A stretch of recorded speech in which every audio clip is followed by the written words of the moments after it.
একটাতে 154 জন আনকন্টেস্টেড ছিল, আরেকটাতে আবার কেউ আনকন্টেস্টেড ছিল না, 70 জন স্বতন্ত্র পাস করেছিল। ভোটগুলো কলঙ্কিত ছিল কেন?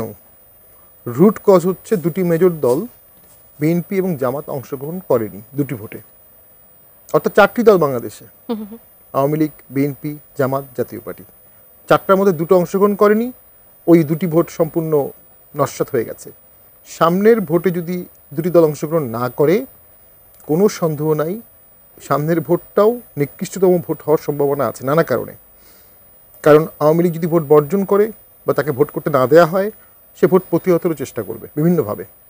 আওয়ামী লীগ যদি ভোট প্রতিহত করার চেষ্টা করে, বাংলাদেশে এই মুহূর্তে রাষ্ট্রীয় কাঠামো নাই সেই প্রতিরোধটাকে ইনস্টিটিউশনে ঠেকানোর।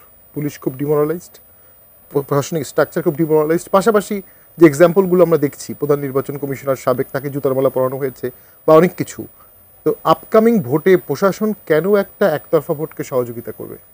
প্রশাসনের মধ্যে একটা অংশ হয়তো বা বলতে পারে যে আমরা সারা জীবনে আর কোনো একতরফা ভোটে সহযোগিতা করব না। এখানে কি শুধু প্রশাসনের কথাটাই বলবেন? কোনো রাজনৈতিক দলও তো আসলে বলছে না যে না জাতীয় পার্টি এটাতে অংশ নিতে পারে, তা কেউ তো এটাও তো বলছে না। মূলত জাতীয় পার্টিকে নিয়ে বলছে গণ অধিকার পরিষদ এবং এনসিপি। গণ অধিকার পরিষদ এবং এনসিপির সাথে জাতীয় পার্টির কোনো দ্বন্দ্ব নেই, কোনো দ্বন্দ্বের কারণ নাই। জাতীয় পার্টি ভোটের মাঠে থাকলে অনেকেরই মনে হচ্ছে ভোটের হিসাব নিকাশটা তাদের অনুকূলে যাবে না।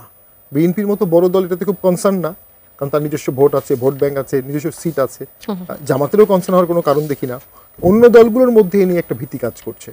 তবে জাতীয় পার্টিকে যদি ভোট থেকে আউট করে দেওয়া হয়, তখন বিএনপিকে হুমকি দেওয়া যাবে যে আপনি আমাদের 50টা আসন না দিলে আমরা ভোটে যাব না, এবং তখন বিএনপি ওই হুমকি শুনতে বাধ্য হবে। বিএনপিকে ওই হুমকিটা দেওয়ার জন্য জাতীয় পার্টিকে সরিয়ে দেওয়ার চেষ্টা করছে। তবে জাতীয় পার্টি এটা নিয়ে খুব একটা বিচলিত না। আপনার কি মনে হয় এখন কি বিএনপির উপর কোনো হুমকি আছে জাতীয় পার্টির ব্যাপারে? না, আমার মনে হয় না বিএনপি কোনো জাতীয় পার্টির জন্য কোনো কিছু বলছে। না, আমার সেটা মনে হচ্ছে না। এটা বিএনপির আভ্যন্তরীণ বিষয়। আমরা যেটা অনুভব করি, একটা বহুদলীয় সর্বদলীয় ভোট বিএনপির জন্য প্রয়োজন। কারণ যদি ভোটে জয়লাভ করে সরকার গঠন করে, বিএনপি কি দুর্বল ম্যান্ডেট নিয়ে সরকার গঠন করবে না শক্তিশালী ম্যান্ডেট নিয়ে করবে? যদি বড় বড় দুটি দল ভোটে অংশগ্রহণ করতে না পারে, তাহলে বিএনপি খুব উইক ম্যান্ডেট নিয়ে ক্ষমতায় যাবে। এবং দেশে আজকে দারিদ্রতার হার হু হু করে বাড়ছে। একটা মানে একতরফা ভোটে গিয়ে বিএনপি ওই দারিদ্রতার হার ধরতে পারবে না। ইনভেস্টমেন্ট কমে যাবে, কেনাবেচা কমে যাবে, ফরেন ইনভেস্টমেন্ট হবে না। কারণ যুদ্ধটা, দ্বন্দ্বটা রয়ে গেল। বিএনপির উচিত দেশের স্বার্থে একটা অংশগ্রহণমূলক ইলেকশনের চেষ্টা করা। তাতে হবে কি, এই যে চক্রটা, যে এক পক্ষ একদলীয় ভোট করেছে, অনেক মানুষ মারা গেছে, আবার একদলীয় ভোট হবে, আবার অনেক মানুষ মারা যাবে। এক পক্ষ আইসিটি ট্রাইব্যুনাল করেছে, বিচার করেছে, ফাঁসি দিয়েছে, এখন আবার যারা করেছে তাদের বিচার হচ্ছে। এটা কি শেষ হবে না? কোথাও তো শেষ করতে হবে। দেখেন, নির্বাচনের খুব বেশি সময় বাকি নেই। যদি ফেব্রুয়ারিতেই নির্বাচন হয়, সেক্ষেত্রে খুবই কম সময় আছে। বিএনপি, জামাত, এনসিপি থেকে শুরু করে সব দলই কিন্তু নির্বাচনের প্রস্তুতি নিচ্ছে। সেখানে আসলে জাতীয় পার্টি এখন পর্যন্ত জাতীয় পার্টির বিষয়ে সিদ্ধান্ত আসেনি। সেক্ষেত্রে আপনারা কি নির্বাচনের প্রস্তুতি নিচ্ছেন? আমরা একটা রাজনৈতিক দল হিসাবে সবসময় নির্বাচনের জন্য প্রস্তুত। আমাদের নির্বাচনে যেতে আগ্রহ আছে, তবে পরিবেশটা সুষ্ঠু হতে হবে। আজকে এনসিপির একজন নেতা একটা কথা বলেছে যে 2 বছরের মধ্যে এনসিপি বাংলাদেশের সর্ববৃহৎ দল হবে বা খুব শক্তিশালী দল হবে। সামহাও এনসিপি বিলিভ করছে না ফেব্রুয়ারিতে ভোট হবে। সামহাও এনসিপি বা অন্যরা মনে করছে আরও সময় পাওয়া যাবে দল গুছানোর। এবং এনসিপির শাপলা প্রতীক নিয়ে অনেক বেশি দর কষাকষি, এটাও একটা কারণ যে তারা ভোটে যাবে যাবে না। তো আমি কিন্তু ফেব্রুয়ারির 12 তারিখে যদি ভোট হয়, আমি খুশি হব যে একটা বর্তমানে অনির্বাচিত সরকার দেশ চালাচ্ছে, তার থেকে নির্বাচিত সরকার আসলে অ্যাটলিস্ট একটা ধাপ আমরা আগাবো এবং অনেকগুলো সম্ভাবনার দরজা খুলবে, আলোচনার দরজা খুলবে। কিন্তু সেক্ষেত্রে 90 দিন বা তফসিল পিরিয়ড শুরু হবে নভেম্বরের 12 তারিখ, আজকে হচ্ছে অক্টোবরের 27 তারিখ। প্র্যাকটিক্যালি আর 15 দিন আছে তফসিল পিরিয়ডের। আমরা তো 15 দিনের কোনো আলামত দেখতে পাচ্ছি না। মানে তফসিল পিরিয়ড 90 দিনের আগের যে 15 দিন যে ভাইব্রেশন থাকে, আমরা সেরকম কিছু দেখতে পাচ্ছি না। হ্যাঁ, 45 দিনের তফসিল হয়, বাট আমরা 90 দিন আর কি একটা ইলেকশনকালীন সময় ধরে নিই আর কি, 45 দিনেও তফসিল হয়। তো সেক্ষেত্রে আসলে অনেকগুলো প্রশ্নবোধক চিহ্ন রাইজ করছে, দেশ কোন দিকে যাচ্ছে। এর মধ্যে সেনা সদস্যের বিরুদ্ধে একটা মামলা হলো, এটা অবশ্যই সেনাবাহিনীতে একটা মিশ্র প্রক্রিয়া সৃষ্টি করবে। মানে জাতীয় পার্টি এখন নির্বাচনের বিষয়টা নিয়ে সন্দিহান যে সময় মতো নির্বাচনটা আমরা মনে করি বর্তমান সরকার নির্বাচন সঠিক সময়ে করার ব্যাপারে সদিচ্ছা এবং সক্ষমতার অভাব আছে। মনিয়াপা, আমি একটু ওই বিষয়টা নিয়ে, অংশগ্রহণমূলক নির্বাচন বলতে আসলে বিএনপি কি চাচ্ছে বা কি বুঝছে? যখন আওয়ামী লীগ, জাতীয় পার্টি 14 দলের প্রশ্ন সবাই বলছে যে বিচারের আগে আসলে তারা নির্বাচনে অংশ নিতে পারবে না, সেখানে বিএনপির অবস্থানটা কি? দেখেন, বিএনপি যেটা বলছে সেটা হলো বিএনপি চায় যে তাদের বিচার হোক, কিন্তু বিচার হওয়ার আগে যেমন ধরেন জামাতকে আওয়ামী লীগ যে কাজটা করেছিল দলকে ইলিগ্যাল ঘোষণা করে, সেই অবস্থা আওয়ামী লীগের, জাতীয় পার্টির হোক, বিএনপি এটা কখনোই চায় না। বিএনপি চায় বিচারের পরে যেটাই হোক হোক, এটা আইনের মাধ্যমে হোক, বিচার ব্যবস্থার মাধ্যমে হোক, নির্বাহী আদেশে না। কিন্তু সেটা বলতে গেলে, সেটা বলতে যে হয়েছে কি, এক শ্রেণীর এখানে আপনার আমি সবাই আপনার 5ই আগস্টের পরবর্তী ফল যারা এখন আছেন, কিন্তু তাদের মধ্যে অলরেডি ডিভাইডেশন হয়ে গেছে। তারা মনে করে ওই আওয়ামী লীগ যেভাবে চেতনা বিক্রি করত, এখনো কিন্তু ওইভাবে এক ধরনের চেতনা বিক্রি হচ্ছে, সেটা আগস্ট চেতনা। এবং এই আগস্ট চেতনার দোহাই দিয়ে আমরা যখনই একটা আইনের কথা বলি বা যেটাই বলি যে রাষ্ট্রের প্রয়োজনে যে কথাটা আসছে, যে আওয়ামী লীগ নির্বাচন করেছে এবং পৃথিবীব্যাপী ঘৃণিত হয়েছে, নিগৃহীত হয়েছে, ঠিক একই অবস্থায় বিএনপি জামাত যদি নির্বাচন করে তাহলে একই অবস্থা হবে। একটি প্রতিবেদন কিন্তু এই প্রশ্নটি তুলছে যে বিগত সময়ের মতো এক পাখি যখন আমরা এই কথাটা বলতে যাই যে আইনের কথা বলে যে নির্বাহী আদেশ, এখানে কোনো আদেশ হতে পারে না, তখনই কিন্তু আমরা দালাল হয়ে যাই। আমাদের নিয়ে আপনার ফেসবুকে সাইবার বুলিং এর শিকার হতে হয়, আমাদেরকে জঘন্য পর্যায়ে নিয়ে যাওয়া হয়। অথচ এই মানুষগুলো জানে না যে দিনের পর দিন কত দিন আমরা যেমন পড়ালেখা করে এই পর্যন্ত এসেছি, প্রতিদিন আমাদের একটা স্টাডির মধ্যে থাকতে হয়। আমি কি, শামীম হায়দার পাটোয়ারি কি, আরো জামাতের একজন নেতা কি, এনসিপির একজন নেতা কি, অনেক পড়ালেখা করতে হয় এগুলো নিয়ে। সেটার পরে যে, এবং আপনি যদি টর্চারের কথা বলেন, বিএনপির চেয়ে বড় কোনো টর্চার কেউই হয় নাই। তা এই টর্চারের জায়গা থেকে আমরা কিন্তু ওইটা চাই না যে আওয়ামী লীগ নির্বাচনে কালকেই আসুক, জাতীয় পার্টি আসুক, 14 দল আসুক, বাট আমরা যেটা চাই সেটা হচ্ছে আইনের মাধ্যমে, যেটাই হোক আইনের মাধ্যমে হোক। সেটার জন্য আইনকে যদি তড়িৎ করবে না, বেশি ট্রাইব্যুনাল করবে, করে তাড়াহুড়া করে করবে, নাকি দেরি করবে, এটা হচ্ছে এই সরকারের উপর ডিপেন্ড করে। যে কথাটা বললো যে শামীম হায়দার পাটোয়ারি সাহেব, যে এই সরকারের নরণচরণ দেখে মনে হয় না যে নির্বাচন ফেব্রুয়ারিতে বা তফসিলের আগে এই যা যা করা দরকার এগুলো সবকিছু মিলে। তো আমরা এই সত্য কথাটা বলতে গিয়ে যে ধিক্কারের শিকার হচ্ছি, অথচ যারা ধিক্কার দিচ্ছে, আপনি জানেন রাতের অন্ধকারে তারা আতাত করছে, তারা ভোট নিচ্ছে। কার সাথে আতাত করছে? পতিত সরকারের সাথে, ফ্যাসিস্টের সাথে, আমরা যাদেরকে ফ্যাসিস্ট বলেছি তাদের সাথে, তাদের ভোট নিচ্ছে, তাদের ভোট ব্যাংকগুলো দখল করছে বিভিন্নভাবে, বাই হোপ অ্যান্ড বাই ক্রোক। তো তারা এটা করছে, আবার তারাই আবার ওই আওয়ামী লীগের চেতনা বিক্রির মতো তারাই আবার এই আপনার 24 বিক্রি করে আমাদেরকে ভিলেন বানানোর চেষ্টা করছে। আমার ধারণা যে এটা জনগণ বুঝবে।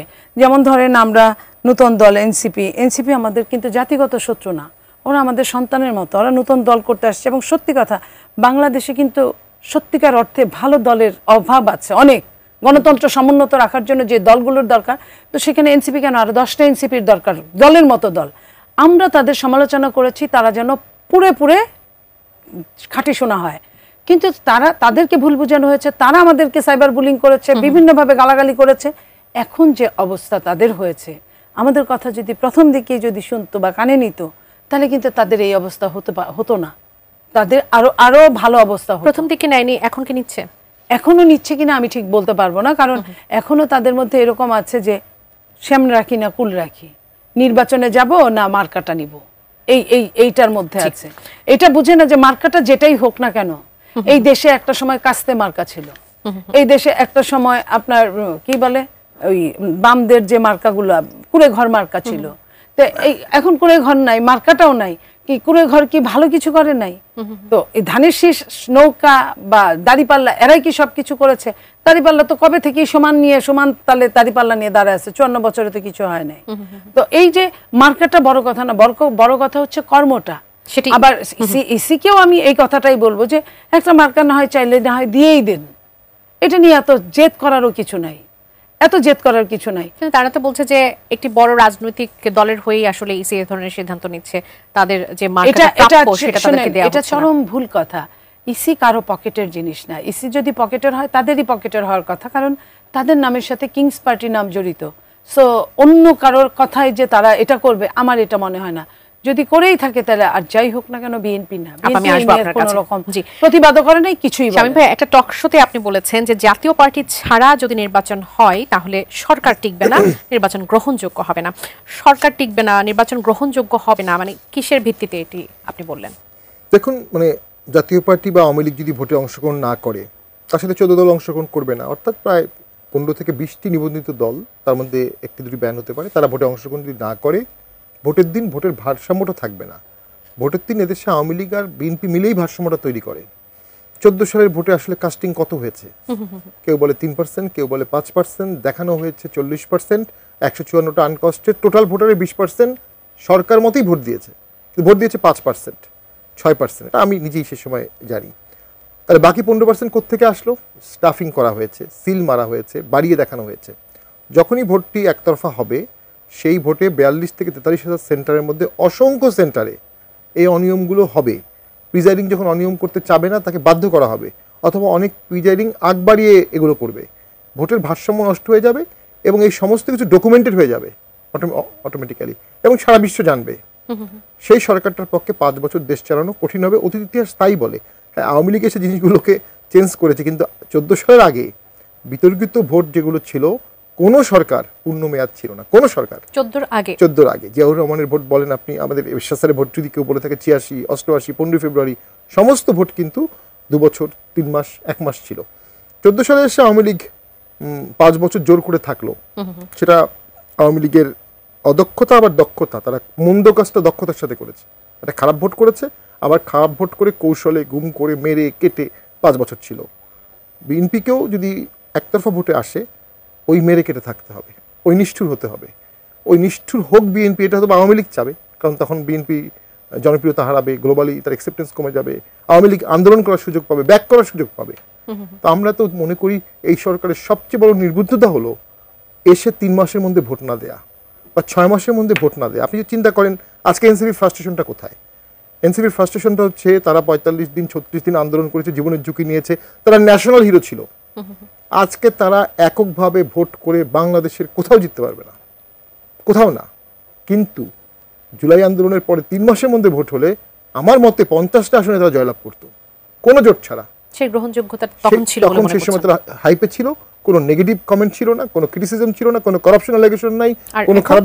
এখন তো ডেফিনেটলি তারা কম বয়স্ক, তারা ক্ষমতাটা পুরো হ্যান্ডেল করতে পারে নাই, তাদেরকে ব্যবহারও করা হয়েছে, অনেকেই তাদেরকে ব্যবহার করেছে।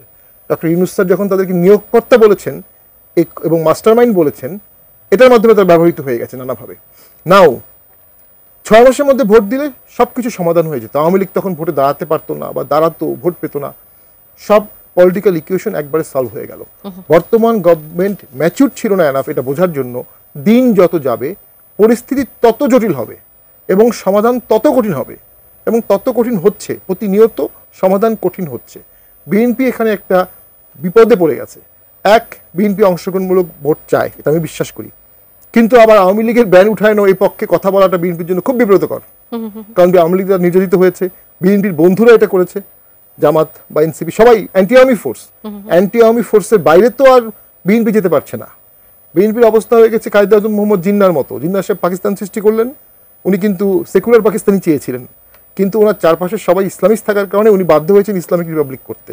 তো বিএনপিও বাধ্য হচ্ছে ব্যানটাকে অ্যালাউ করতে, তবে at the cost of high expense বিএনপির জন্য। স্বামী ভাই একজন দর্শক আছেন, আমাদের শোয়ের আসলে মূল আকর্ষণ থাকে এই দর্শকরা, তাদের প্রশ্নরা। একটু দর্শকের প্রশ্ন নিতে চাই। দর্শক স্বাগত জানাই, কে বলছেন, কোথা থেকে বলছেন, আপনার প্রশ্নটি করবেন। হ্যালো, আসসালামু আলাইকুম। ওয়ালাইকুম সালাম। আমি চট্টগ্রাম থেকে বলছি, ইকবাল।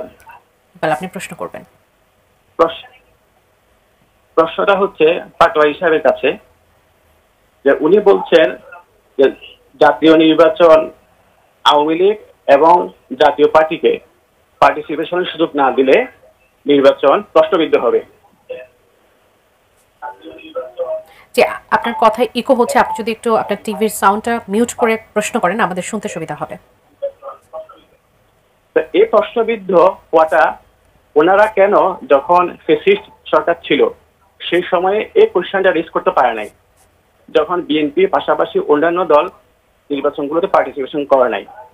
আমার কোশ্চেন হচ্ছে যে জাতীয় পার্টি এবং আওয়ামী লীগকে ওদের বিচার নিশ্চিত করার আগ পর্যন্ত নির্বাচনে পার্টিসিপেশন করা দেওয়া উচিত হবে কিনা, সেই প্রশ্নটা আমি পাটোয়ারি সাহেব।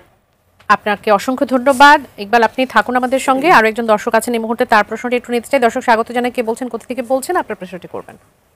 জি, আসসালামু আলাইকুম। জি, ওয়ালাইকুম সালাম। আমার নাম মনির হায়দার। বলবেন আপনার প্রশ্ন। আমার প্রশ্নটা দুইজনের কাছে। গতকালকে সম্ভবত কিংবা তার আগের দিন তথ্য উপদেষ্টা মাহফুজ সাহেব বলেছেন যে নভেম্বরে আমাদের শেষ উপদেষ্টাদের বৈঠক হবে। আজকে আমরা দেখলাম তার কাউন্টার হিসাবে প্রধান উপদেষ্টা বলেছেন না, নির্বাচিত সরকার না আসা পর্যন্ত আমরা থাকবো। তাহলে দুই রকম কথাই হলো প্রথম উপদেষ্টাদের মাঝে। আমার প্রশ্ন তো হয়েছে, তাহলে এই সরকারটাকে চালায় কে? এই উপদেষ্টা মহোদয়রা চালায়, না আসলে আমরা যে বাইরে থেকে শুনি অন্য কেউ চালায় ওই রকম, নাকি এই সরকারের ভিতরে কোনো ঐক্য নাই, এমনি জাতীয় ঐক্য নেই, ওনারা আলোচনা করে? আবার শুনলাম এর আগের মাসে নাকি দুইজনকে পদত্যাগ করার জন্য বলা হয়েছিল, তাও নাকি করে নাই। তাহলে এখন আমরা কি বুঝবো আসলে হজবরল অবস্থা? ঐক্য বলে কি কোনো সব দিকে আদৌ আছে কিনা, ওটা ওনারা প্রমাণ করুক, ওনাদের উপদেষ্টাদের ঐক্য আছে। আরো একজন দর্শক আছেন এই মুহূর্তে, তার প্রশ্ন নিয়ে শুরু করতে চাই। দর্শক স্বাগত জানাই। কে বলছেন, কোথা থেকে বলছেন, আপনার প্রশ্নটি করবেন। জি, আমি ওই যে স্বামী হায়দার পাটোয়ারি বলছে স্যারকে বলে যাচ্ছিলাম যে আপনারা ভোটে আসবেন, আপনাদের দল নিষিদ্ধ না, কিন্তু আপনার জন্য না বলে আপনার আওয়ামী লীগের জন্য এত কাঁদতে চান কেন? আর দ্বিতীয় প্রশ্ন, সংবিধানের 8, 48 এবং 142 অনুচ্ছেদে গণভোট ছিল, যখন আওয়ামী লীগ বাতিল করে আপনারা কেন এটা প্রোটেস্ট করেন না?